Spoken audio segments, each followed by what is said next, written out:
CCTV short news നിങ്ങൾക്കായി സമർപ്പിക്കുന്നത് power guard solar system Koonamuchi. നമസ്കാരം. CCTV ഷോർട്ട് ന്യൂസിലേക്ക് സ്വാഗതം.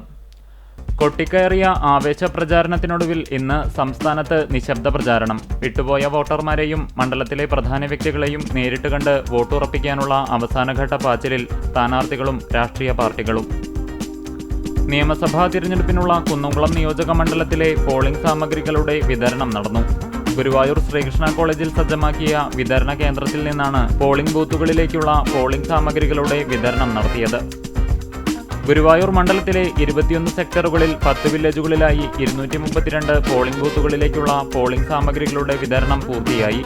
ചാവക്കാട് MR രാമൻ മെമ്മോറിയൽ സ്കൂളിൽ റിട്ടേണിംഗ് ഓഫീസർ, ജില്ലാ വ്യവസായ officer R. Sheeba, assistant returning officer TR. Sangeeth എന്നിവരുടെ നേതൃത്വത്തിലായിരുന്നു വിതരണം. അകലാട് നിയന്ത്രണം വിട്ട കാർ ഡിവൈഡറിലിടിച്ച് സഹോദരങ്ങളായ 2 പേർക്ക് പരിക്ക്. മൊയ്തീൻ പള്ളി സ്വദേശികളായ 21 വയസ്സുള്ള കൊട്ടിലിങ്ങൽ നിയാസ്, സഹോദരി 16 വയസ്സുള്ള നാജിയ എന്നിവർക്കാണ് പരിക്കു പറ്റിയത്. ഇരുവരെയും ചാവക്കാട് രാജ ആശുപത്രിയിൽ പ്രവേശിപ്പിച്ചു.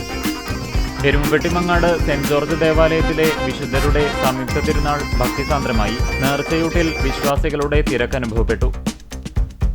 ഗുരുവായൂർ ചൂൽപ്പുറത്തുനിന്ന് അടയിരിക്കുന്ന 6 അടിയിലധികം നീളമുള്ള മലമ്പാമ്പിനെ പിടികൂടി. ഗുരുവായൂർ പോലീസ് സ്റ്റേഷന് മുന്നിലുള്ള റോഡിലെ ആളൊഴിഞ്ഞ പറമ്പിലാണ് പ്ലാസ്റ്റിക് ചാക്കുകൾ കൂട്ടിയിട്ടിരുന്നതിനടിയിൽ പാമ്പ് അടയിരുന്നിരുന്നത്. Civil defence volunteer Prabeesh Guruvayur, സഹായി ഷമീർ തൊഴിയൂർ എന്നിവരെത്തി പാമ്പിനെ പിടികൂടി. CPI ലോക്കൽ അസിസ്റ്റന്റ് സെക്രട്ടറി കുഴഞ്ഞു വീണു മരിച്ചു. വടക്കേക്കാട് ലോക്കൽ കമ്മിറ്റിയുടെ അസിസ്റ്റന്റ് സെക്രട്ടറിയും കിസാൻ സഭ വടക്കേക്കാട് മേഖലാ കമ്മിറ്റി പ്രസിഡന്റുമായ 66 വയസ്സുള്ള ഭാസ്കരനാണ് മരിച്ചത്. സംസ്കാരം നടത്തി. ചമ്മനൂർ മാഞ്ചിറക്കൽ ശ്രീഭഗവതി ക്ഷേത്രത്തിലെ വേലമഹോത്സവത്തിന്റെ ഭാഗമായി നടത്തുന്ന പ്രസാദഊട്ടിന്റെ കലവറ നിറയ്ക്കൽ ചടങ്ങ് ആരംഭിച്ചു. ഏപ്രിൽ 9 മുതൽ 19 വരെയുള്ള ദിവസങ്ങളിലാണ് വേലമഹോത്സവം. CCTV ഷോർട്ട് ന്യൂസ് നിങ്ങൾക്കായി സമർപ്പിക്കുന്നത് power guard solar system Koonamuchi.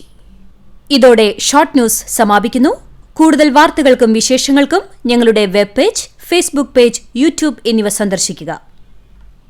തത്സമയ വാർത്തകൾക്കായി www.cctv online.tv സന്ദർശിക്കുക. നമസ്കാരം.